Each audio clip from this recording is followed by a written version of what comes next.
இன்றைக்கி நம்ம செய்ய போகிறது சுவையான ஆட்டுக்கால் குழம்பு.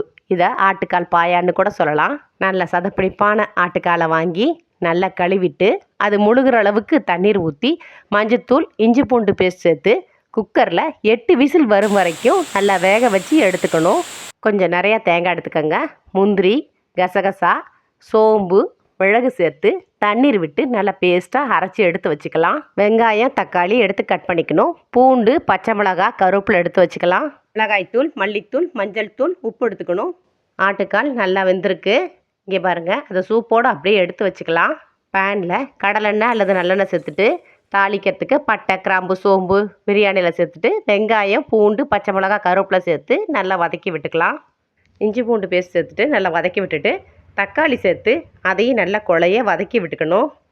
தக்காளி வதங்கிய பிறகு 1 ஸ்பூன் மிளகாய் பொடி, 2 ஸ்பூன் மல்லிப்பொடி, மஞ்சள் தூள், தேவையான அளவு உப்பு சேர்த்து அப்படியே லைட்டாக வதக்கி விட்டுக்கலாம். கருகிடக்கூடாது. நல்லா வேக வச்சு எடுத்து வச்சுருக்கிற ஆட்டுக்காலை அதன் சூப்போடு அப்படியே சேர்த்துக்கணும். அரைச்சி வச்ச தேங்காய் பேஸ்ட்டு சேர்த்துக்கணும்.